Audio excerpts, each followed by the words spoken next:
ஆன்மீகம் ஆனந்தம் சேனலுக்கு உங்களை அன்போடு வரவேற்கிறேன். ஸ்ரீ சங்கராச்சாரியார் அருளிய சிவ அபராத க்ஷமாபன ஸ்தோத்திரத்தை இந்த பதிவில் நாம் பார்க்கலாம்.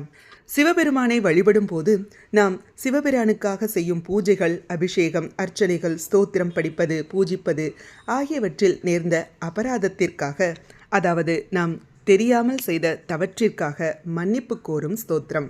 இந்த ஸ்லோகத்தை நாம் எல்லா பூஜைகளும் முடிந்த பின்பு கடைசியாக சொல்ல வேண்டும். ஓம் ஸ்ரீ குருப்யோ நமக. ஆதௌ கர்ம பிரசங்காத் கலயதி கலுஷம் மாத்ருகுக்ஷௌ ஸ்திதம் மாம் வின்மூத்ரா மேத்ய மத்யே க்வதயதி நிதராம் ஜாட்டரே ஜாதவேதாம் யத்யத்வை தத்ர துக்கம் வ்யதயதி நிதராம் ஷக்யதே கேன வக்தும் ஷந்தவ்யோ மே பராத சிவ சிவ சிவ போ ஸ்ரீ மகாதேவ சம்போ. बाल्ये दुःखातिरेको मललुलितवपुस्तन्यपानी पिपासां नो शक्तश्चेन्द्रियेभ्यो भवगुणजनिता जन्तवो मां तुदन्तीं नानारोगादिदुग्गादृदनपरवशः शङ्करं न स्मरामि क्षन्तव्यो मे परादः शिव शिव शिव भो श्रीमहादेव शम्भो. प्रौढोऽहं यौवनस्थो विषयविषधरैः पञ्चभिर्मर्मसन्धौ दष्टो नष्टो विवेकः सुतधनयुवधिः स्वादु सौख्ये निषण्णः शैवी चिन्ताविहीनं मम हृदयमहो मानगर्वाधिरूढं क्षन्तव्यो मे परादः शिव शिव शिव भो श्रीमहादेव शम्भो.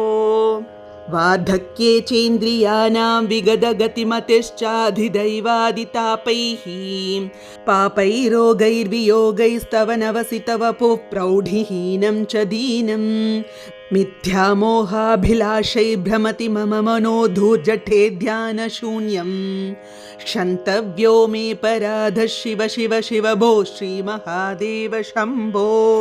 नो शक्यं स्मार्तकर्म प्रतिपदगहन प्रत्यवायाकुलाख्यं श्रौते वार्ताकतं मे द्विजकुलविहिते ब्रह्ममार्गे सुसारे नास्था धर्मे विचारश्रवणमननयोखिं निदिध्यासितव्यं क्षन्तव्यो मे पराधः शिव शिव शिव भो श्रीमहादेव शम्भो.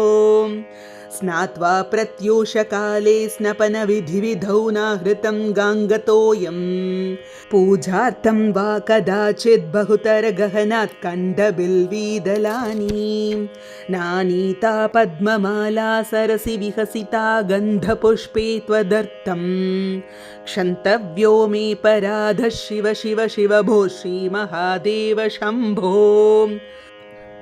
ध्यात्वा चित्ते शिवाक्यं प्रचुरतरधनं नैव दत्तं द्विजेभ्यो हव्यं ते लक्षसङ्ख्यैर्हुतवहवदनेनार्पितं बीजमन्त्रैः नोतप्तं गाङ्गतीरे व्रतजपनियमैरुद्रजाप्यै न वेदैः क्षन्तव्यो मे पराधः शिव शिव शिव भो श्रीमहादेव शम्भो.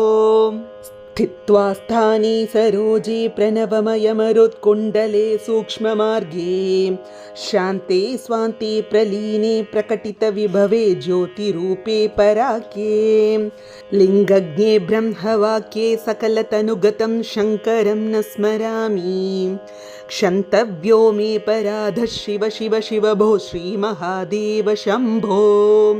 नग्नो निस्सङ्गशुद्धस्त्रिगुणविरहितोऽध्वस्तमोहान्धकारो नासाग्रे न्यस्तदृष्टिर्विदितभवगुणो नैव दृष्टः कदाचित् उन्मन्यावस्थया त्वां विगतकलिमलं शङ्करं न स्मरामि क्षन्तव्यो मे पराधः शिव शिव शिव भो श्रीमहादेव शम्भो.